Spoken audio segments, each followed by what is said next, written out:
அன்னைக்கு கூட்நாடு ராஜாவை பார்க்கறதுக்காக அரண்மனை கோட்டைக்குள்ள போகிறதுக்கு முயற்சி செஞ்சேன். அப்பாயின்மெண்ட் இருக்கா இல்ல முத்திரை மோதிரம் இருக்கா அப்படின்னு கோட்டையை காவல் காத்துட்டு இருந்த காவல் பூதமான ஆட்காட்டி பறவை என்கிட்ட கேட்டுச்சு. மரியாதையா என்ன உள்ள விட்டுரு, இல்ல நான் உன் முட்டைகளெல்லாம் உடைச்சு போட்டுருவேன் அப்படின்னு நான் மிரட்டினதுனால பயந்து போய் என்னை உள்ள விட்டுருச்சு. உள்ள ராஜாவும் ராணியை என்ன செஞ்சுக்கிட்டு இருக்காங்கன்னு நீங்களே பாருங்க. அதுவும் அந்த ராணி அக்னி நட்சத்திரம் படத்துல வர்ற நிரோஷா மாதிரி குதிச்சு குதிச்சு குளிச்சுக்கிட்டு இருந்தாங்க. இசைஞானி கேஸ் போட்டுருவாரோங்கிற பயத்தில் அந்த பாட்டை போடாம குளிச்சிட்டு இருந்தாங்க. இவங்க தான் நான் தேடி வந்த கூட் தேசத்து மக்கள். இவங்களை பத்தி கழகத் தலைவர் என்கிட்ட முன்னாடியே சொல்லியிருக்காரு. தலைவர் இந்த நாமக்கோழிகளை எப்பவுமே கிண்டல் செஞ்சுக்கிட்டே இருப்பாரு. இந்த நாமக்கோழிகள் உலகம் முழுவதும் காணப்படுகின்றன. ஆசிய ஐரோப்பிய பகுதிகளிலே காணப்படுகின்ற நாமக்கோழிகளுக்கு யுரேஷியன் கூட் என்று பெயர். கழக உடன்பிறப்புகள் எல்லாம் நினைப்பது போல இந்த பறவை ஒன்றும் மீன் பிடிப்பதற்காக நீருக்குள்ளே மூழ்குவதில்லை. பாவம் செய்த மங்கை ஒருத்தி கங்கையிலே நீராடுவதைப் போல முற்றும் துறந்த முடிவன் ஒருவன் ஆசை பெருகி முத்தெடுக்க மொழிகி மொழிகி எழுவதைப் போல இந்த பறவை நீருக்குள்ளே சென்று சென்று வருவதெல்லாம் வெறும் சைவ சாப்பாடு சாப்பிடத்தான். இந்த பறவைகளோட எண்ணிக்கை குறைஞ்சிக்கிட்டே வர்றதுனால அதை சரி பண்றதுக்கும் பொதுச் செயலாளர் ஒரு ஐடியா சொல்லியிருக்காங்க. வருடா வருடம் மக்கள் மழை வெள்ளத்தில் மிதந்து கொண்டிருக்கிறார்கள். ஆனாலும் கூட நீர்நிலைகளின் பரப்பளவு குறைந்து கொண்டே வருகிறது. அது மட்டுமல்லாமல் இருக்கிற ஏரி குளங்களில் கூட சாக்கடை நீரையும் தொழிற்சாலை கழிவுகளையும் கலந்து விடுவதால் தான் எம்பெருமான் ஸ்ரீரங்கத்து ரங்கநாதர் போலவே நெற்றியில் திருமண்ணாமமிட்டிருக்கின்ற இந்த நாமக்கோழிகளின் எண்ணிக்கையும் குறைந்து கொண்டே வருகிறது. வருடக்கணக்கில் தூர்வாரப்படாமல் இருப்பதால் குளங்களில் ஆகாயத்தாமரை பெருகி கிடக்கிறது. அதனால் இந்த நாமக்கோழிகள் சாப்பிடக்கூடிய நீர்வாழ் தாவரங்கள் அழிந்து விட்டன. உங்களுடைய அன்போடும் பேராதரவோடும் கழக ஆட்சி அமையும் பொழுது குளங்களை தூர்வாருவது மட்டுமல்ல, இந்த மாதிரி குப்பைகளையும் சாக்கடையையும் நீர்நிலைகளில் கொட்டியவர்கள், கொட்டுபவர்கள், இனிமேல் கொட்ட போகிறவர்கள் உங்கள் அத்தனை பேரையும் சேர்த்து தூர்வாரி விடுவேன் என்று எச்சரிக்கிறேன். பொதுச் செயலாளர் கொஞ்சம் டெரர் தான் மக்களே. நினைக்க மாட்டாங்க, நான் நினைச்சா செஞ்சிருவாங்க. அதனால கொஞ்சம் கவனமா இருங்க. இப்படி மண்டைக்குள்ள பிளாஷ்பேக்கை ஓட்டிக்கிட்டே நான் ராஜாவே ராணியும் படம் எடுத்துட்டு இருந்தேன். திடீர்னு ராணி என்ன பார்த்துட்டாங்க. அவங்களுக்கு கண்கள் சிவந்து போயிடுச்சு. நான் எப்படியோ தப்பிச்சு ஓடிட்டேன்.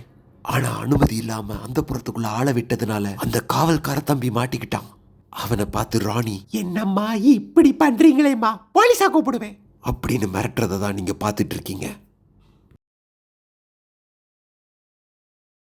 நான் திருப்பியும் ஒரு முகமூடியை போட்டு ஒளிஞ்சிருந்து அங்கே என்ன நடக்குதுன்னு பார்த்துட்டு இருந்தேன். மகாராணிக்கு அந்த கோபம் உடனே போயிடுச்சு. இந்த சிவப்பு மூக்க ஆட்காட்டியும் அவனோட மனைவியும் தான் அந்த ஏரியோட காவல் பூதங்கள். அந்த ஏரிக்கு மீன் திருட வர்ற கடற்பருந்தை இவங்க 2 பேரும் பல தடவை விரட்டி அடிச்சிருக்காங்க. அவனோட மனைவி கொஞ்சம் தனிமையான இடத்துல லேசா மணலை கிண்டி அதுலேயே முட்டையை விட்டு வச்சிருவாங்க. அந்த முட்டையோட நிறம் தரையோட நிறத்தோட ஒத்திருக்கிறதுனால வேட்டையாடிகளாலையும் திருடர்களாலையும் அதை எளிதில் கண்டுபிடிக்க முடியாது. குஞ்சுகளோட நிறம் கூட அந்த தரையோட நிறத்தோட ஒன்றி போயிருக்கும். அதையும் மீறி யாராவது பக்கத்துல வந்துட்டாங்கன்னா அவங்களோட கவனத்தை திசை திருப்புறதுக்காக கொஞ்சம் தள்ளி போயோ இல்ல பறந்துகிட்டோ பயங்கரமா சத்தம் போடுவாங்க. அந்த குரல் வெறும் எதிர்ப்பு குரல் மட்டும் கிடையாது, அந்த பகுதியில் வாழ்கிற சக பறவைகளுக்கான எச்சரிக்கை ஒலியும் தான். ரொம்ப உக்கிரமாக இருக்கும்போது எதிரியை சுத்து போட்டு தாக்குறது உண்டு. அப்படி ஒரு தடவை மகாராணியோட குழந்தைங்களை தூக்க போன செங்கழுத்து வல்லூரை இந்த ஆட்காட்டி பறவைகள் துரத்திட்டு வரும்போது தான் அந்த வல்லூர் என்கிட்ட வந்து தஞ்சம் அடைஞ்சது. நாமக்கோழிகளோட செழிப்பான அந்த தேசத்துக்கு இதுக்கு முன்னாடி காவல்காரனாக இருந்தது மஞ்சள் மூக்கு ஆட்காட்டி பறவை தான். சிவப்பு மூக்கு ஆட்காட்டி பறவையை பற்றி பார்த்தோம். பறவைகளோட தேசத்துக்குள்ள மனிதர்களோ வேற எந்த எதிரி பறவைகளோ நுழைஞ்சிட்டுன்னா எச்சரிக்கை ஒலி எழுப்பி சில சமயங்களில் துரத்திட்டு போகிறதையும் நம்ம பார்த்துருக்கோம். இந்த எச்சரிக்கை ஒலியால் மற்ற பறவைகள்லாம் பாதுகாப்பான இடங்களுக்குள்ள பதுங்கிப்பாங்க அல்லது பறந்து போயிடுவாங்க. அதனால தான் புகைப்பட வல்லுநர்களுக்கு சிவப்பு மூக்கு ஆட்காட்டியை பிடிக்காது. ஆனால் அவங்க இந்த மஞ்சள் மூக்கு ஆட்காட்டி பறவையை படம் பிடிக்கிறதுக்கு விருப்பப்படுவாங்க. இவனும் சில சமயங்களில் சத்தம் போடுறது உண்டு. இருந்தாலும் பல நேரங்களில் தன்னோட உடல் நிறத்தை ஒத்திருக்கக்கூடிய பாதுகாப்பான பகுதிகளுக்குள்ள போய் பதுங்கிப்பான். சிவப்பனுக்கு நீர்நிலைகளுக்கு அருகில தான் இருப்பிடம் இருக்கும். ஆனா இந்த மஞ்சள் வீரனுக்கு வறண்ட நிலங்கள்லையும் பாறைகளுக்கு அருகிலையும் வாழ பிடிக்கும். இயற்கையோட அதிசயத்தை பார்த்தீங்களா?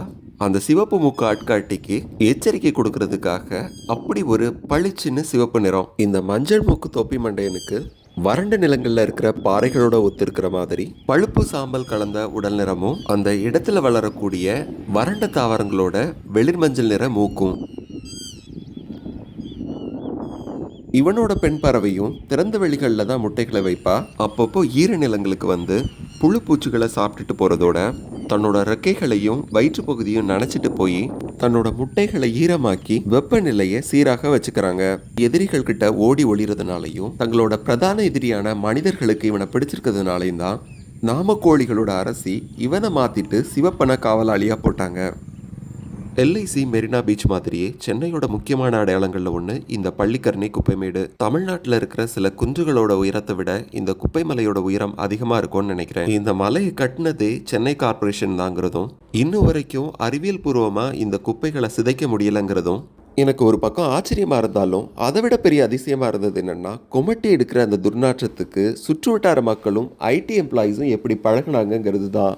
ஆனால் அது ஒரு பெரிய தனி சப்ஜெக்ட். அதுக்கு யூடியூப்ல ஒரு பெரிய வீடியோ கூடிய சீக்கிரம் போடுறேன். இதெல்லாம் என்ன ஒரு பெரிய அதிசயம்னு இயற்கை ஒரு அதிசயத்தை நிகழ்த்தது. இத்தனை அழிவிற்கு இடையிலையும் வருடா வருடம் இந்த நிலத்துக்கு வர்ற லட்சக்கணக்கான வெளிநாட்டு விருந்தாளிகளுக்கு விதவிதமான உணவு தயாரிக்கிற சதுப்பு நிலங்கள் தான் அந்த அதிசயம். அப்படி இந்த நிலத்துக்கு வருடா வருடம் விருந்தாளியா வர ஒரு பறவை தான் சாம்பல் தலை ஆட்காட்டி பறவை. இப்படி ஒருத்தர் வந்திருக்கான்னதுமே இவனை பார்க்கறதுக்கான ஆர்வம் ரொம்ப அதிகமாக இருந்தது. 2 முறை இந்த இடத்துக்கு போனேன். ஆனால் அந்த இடத்தோட நெடி தாங்க முடியாம காரை விட்டு இறங்காமலே திரும்பி வந்துட்டேன். பள்ளிக்கரணை சதுப்பு நிலம் ஒரு பெரிய பகுதி. இந்த பறவைகள் வந்து இறங்கி இருந்தது இந்த குப்பை மேட்டுக்கு நேர் எதிர்த்தாற்போல. 3வது தடவை முகமூடியை போட்டுட்டு களத்துல துணிஞ்சு இறங்கிட்டேன். அந்த நேரத்துல இந்த பறவைகள் எல்லாமே சாலையில இருந்து வெகு தூரத்துல இருந்ததுனால எனக்கு தெளிவா தெரியல. என்னோட பைனாகுலரையும் நான் அன்னைக்கு எடுத்துட்டு போகல. அதனால போட்டோ எடுத்து என்னோட நண்பர்கள் கிட்ட இந்த பறவை தானான்னு கேட்டு கன்ஃபார்ம் பண்ணிக்கிட்டேன். ஏன்னா இவங்களை பார்க்கறதுக்கு நம்ம ஆட்காட்டி பறவைகளை விட கொஞ்சம் வித்தியாசமா இருந்தாங்க. மறுபடி 2-3 தடவை இந்த இடத்துக்கு வந்துட்டு போனேன். ஒன்று இருக்கவே மாட்டாங்க, இல்லாட்டினா தொலைவில் இருப்பாங்க. அதுக்கப்புறமா கொஞ்சம் கொஞ்சமாக அந்த சதுப்பு நில பகுதி எனக்கு பழக்கமாக ஆரம்பிச்சுது. இந்த சதுப்பு நிலத்தோட பல்வேறு பகுதிகளுக்கு நான் போக ஆரம்பித்தேன்.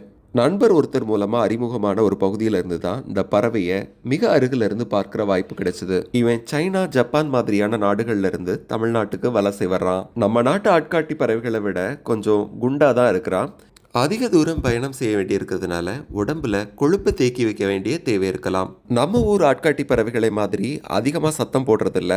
இவங்க ஊரில் போய் பார்த்தா தான் இவங்க எந்த அளவுக்கு சேட்டை பண்ணுறாங்கன்னு தெரியும்.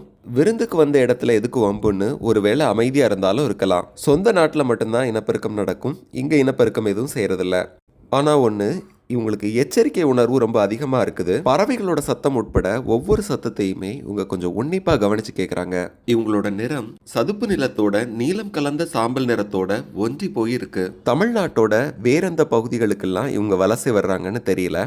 உங்கள் ஊர் பக்கம் இவங்களை பார்த்தீங்கன்னா மறக்காம சொல்லுங்க.